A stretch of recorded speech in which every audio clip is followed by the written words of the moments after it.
सोनीपत की राजधानी गांव में भाजपा प्रदेश अध्यक्ष मोहनलाल बडौली पहुंचे, जहां उन्होंने सदस्यता ग्रहण समारोह में शिरकत कर प्रमुख युवा समाजसेवी मोनू राठधाना और युवाओं को बीजेपी में ज्वाइन कराई।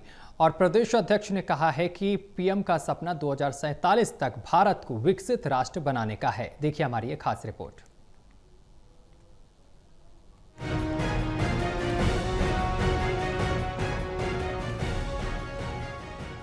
भारतीय जनता पार्टी लगातार अपने संगठन को मजबूत करने की दिशा में बढ़ रही है और इसी कड़ी में सोनीपत के राठधाना गांव में आज सदस्य समारोह का आयोजन किया गया, जिसमें मुख्य अतिथि के तौर पर बीजेपी प्रदेश अध्यक्ष मोहनलाल बडौली पहुंचे।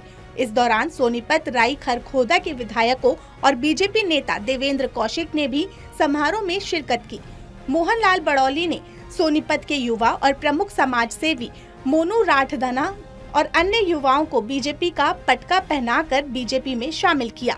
इस दौरान मोहनलाल बडौली ने कहा कि प्रधानमंत्री नरेंद्र मोदी ने 2047 तक के विकसित भारत का सपना देखा है, जिसमें युवाओं की भागीदारी सबसे जरूरी है। आज जिस तरह से मोनू और युवाओं ने पार्टी की सदस्यता ग्रहण की है, उससे संगठन को मजबूती मिलेगी। वहीं इस दौरान प्रदेश अध्यक्ष ने कांग्रेस पार्टी पर निशाना साधते हुए कहा कि जब कांग्रेस की सरकार देश और प्रदेश में थी तो कांग्रेस सिर्फ पैसे का रोना रोती थी, लेकिन आज भारतीय जनता पार्टी के पास ना पैसे की कमी है ना विकास की। जीएसटी में सुधार करके आज हमारी सरकार ने आर्थिक क्रांति लाने का काम किया है और इससे 130 करोड़ लोगों को 47,000 करोड़ रुपए का लाभ प्राप्त होगा।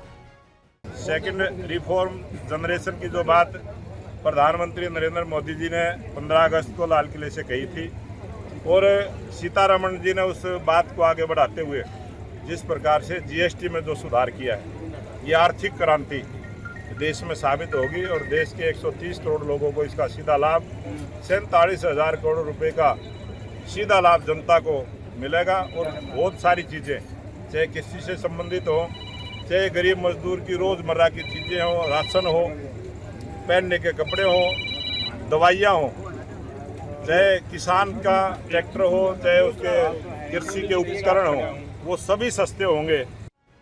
वहीं पार्टी में शामिल हुए समाज सेवी मोनू ने कहा कि आज जिस तरह से बीजेपी राष्ट्रीय हित और प्रदेश क्षेत्र में फैसला ले रही है, इन्हीं नीतियों से प्रभावित होकर आज वो अपने समर्थकों के साथ बीजेपी में शामिल हुए हैं। मेरा यही कहना है, देश हित की पार्टी है जो देश का इतना ऊंचा नाम कर दिया पूरे वर्ल्ड में, तो ऐसी पार्टी को मेरे सबको जुड़ना चाहिए। ठीक है, आज बहुत सारे ऐसे आदमी थे जो कांग्रेस पार्टी छोड़ के बीजेपी में आने को तैयार थे, ठीक है, लेकिन वो भीड़ के कारण वो मंच तक नहीं आ पाए। कम से कम हजारों आदमी थे। प्रदेश अध्यक्ष मोहनलाल बडौली ने कहा कि आज बीजेपी की नीतियों से प्रभावित होकर हर रोज बीजेपी में ज्वाइनिंग हो रही है और भाजपा का कुनबा बढ़ रहा है और आज भारतीय जनता पार्टी विश्व की सबसे बड़ी ताकत बन गई है और विरोधी पार्टियों को लोग नकार चुके हैं।